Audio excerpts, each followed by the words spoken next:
Selamat pagi, Sir. Perkenalkan, nama saya Arisha dari KOM 288SP dengan NIM 2411028002.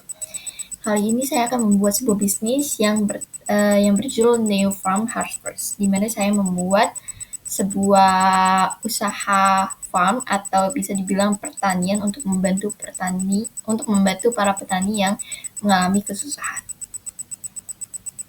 Baiklah, sebelumnya kita akan bertemu dengan our team. Pertama, ada dari Shelly sebagai Direktur Utama, Revenisia Direktur Keuangan, Ricky sebagai Head of Technology Digital, Rohan sebagai Head of Pertanian dan Produksi, Awa sebagai Head of Lapangan atau Field of Lapangan Tani, dan juga Sawa sebagai Head of Logistik atau Kepala Divisi Distribusi, dan Dani sebagai Kepala Keuangan dan HRD.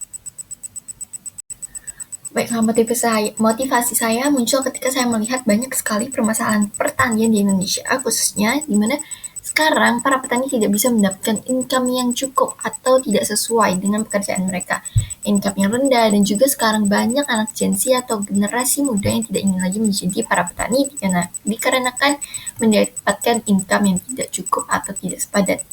Di mana juga kurangnya pekerjaan dan teknologi menjadi penghambat salah satu permasalahan terbesar di Indonesia. Dan juga gagal panen menjadi salah satu masalah terbesar di Indonesia. Hal ini karena banyaknya rugi panen dan juga keuntungannya yang minim. Dan kurangnya bantuan dari pemerintah juga menjadi salah satu masalah di para pertanian di Indonesia. Unique value proposition, yang pertama, saya punya menjadikan satu-satunya beras dengan label paspor digital yang dibuat dengan teknologi yang canggih. Kedua, penghasil petani akan mendapatkan income yang sepadan. Ketiga, meminimalisasikan kegagalan hasil panen. Dan keempat, mengedepankan teknologi yang canggih yang digunakan di perusahaan saya. Baik, saya juga mempunyai visi misi di mana Neo Farm Harvest ingin membantu para petani untuk mendapatkan ekonomi yang layak serta membantu meminimalisasikan kegagalan hasil panen di Indonesia dengan menggunakan teknologi yang canggih IoT yang kami buat sendiri. Serta kami juga ingin membantu pertukaran perekonomian di negara Indonesia dalam pengeksporan beras ke luar negeri.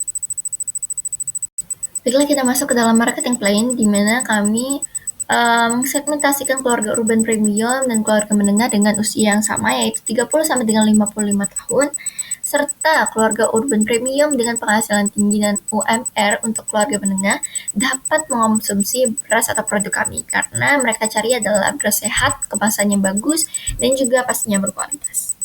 Lalu yang ketiga yaitu adalah health enthusiast. Kami juga menjualnya kepada penderita diabetes ataupun pelaku diet dapat mengonsumsi beras kami juga karena kadar gulanya sangat rendah. Lalu kami juga menjual kepada bisnis hospitality, di mana kami jual kepada hotel dan juga restoran mewah.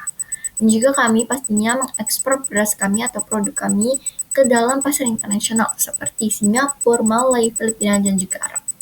Lalu kami juga menemukan kompetitor. Pertama, ada beras premium Tani Hope yang mereka memiliki keunggulan dalam e-commerce yang kuat dan jaringan petani yang sangat luas. Kelemahannya adalah non-organik dan kurang efisiensi.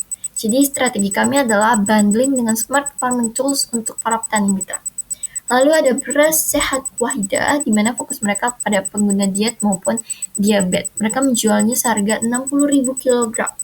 Dan juga kelemahannya adalah suplainya sangat terbatas dalam pemasaran tradisional.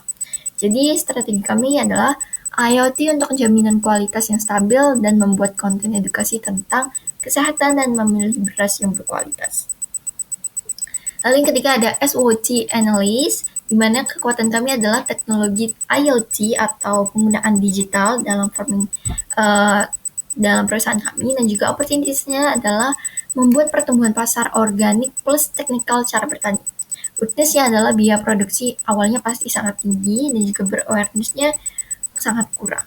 Lalu adalah threats atau ancaman, di mana adanya kemungkinan kompetitor yang meniru bisnis kami dan juga perubahan regulasi import beras. Baiklah, kita masuk dalam marketing strategi, di mana kami menggunakan untuk membuat kontennya seperti biasa TikTok dan juga Instagram, untuk membuat konten dengan tagline ataupun dengan hashtag beras premium, Neo Farm, dan juga cara hidup sehat mulai dari sekarang. Lalu kami juga akan membuatkan beberapa campaign event seperti lomba memasak dengan berhadiahkan beras dari Neo Farm Harvest.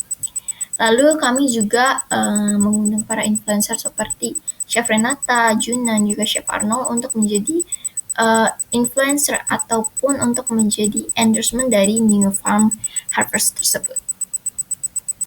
Lalu di sini kami juga menggunakan website ataupun blog untuk mengetahui informasi lebih lanjut tentang New Farm Harvest. Bahkan strategi market kami adalah mempromosikan brand kami atau produk kami dan usaha kami ke dalam billboard digital dan juga acel, sehingga orang yang lalu lalang ataupun berada di urban area dan juga publik dapat melihat produk yang kami jualkan. Lalu kita juga masuk ke dalam operational plan, di mana kami membutuhkan seperti teknologi drone dan juga AI robot untuk membantu pekerjaan para petani tersebut. Lalu equipment dan fasilitasnya kami membutuhkan juga lahan pertanian pastinya, dan juga aplikasi robot yang seperti yang saya sudah bilangkan, dan juga membutuhkan mesin pertanian. Robot di sini digunakan untuk sebagai pendeteksi dan juga drone untuk melakukan penyiraman air kepada sawah dan lahan tersebut. Dan juga aplikasinya kami gunakan untuk mendeteksi apakah ada kegagalan, hama, dan juga kerusakan lainnya. Lalu dalam operational plan, ketiga yaitu adalah supplier and inventory management, di mana membutuhkan bibit padi, yaitu kami mengambilnya dari PT Sanghyang seri BUMN, dan juga pupuk organik dari PT Pupuk Kaltim, juga teknologinya dari perusahaan kami sendiri. Kami akan membuatkan teknologi tersebut. Lalu location-nya adalah kantor pusatnya di Bandung karena dekat dengan pertanian, kantor manajemennya dan marketingnya di Jakarta, dan gudangnya itu ada di seluruh Jabodetabek dan Surabaya serta Jawa. Untuk lahannya ada di Ngawi, Jawa Timur, dan juga di Subang, Jawa Barat. Lalu ada desain packaging, di mana kami sendiri akan membuat desain packagingnya tersebut.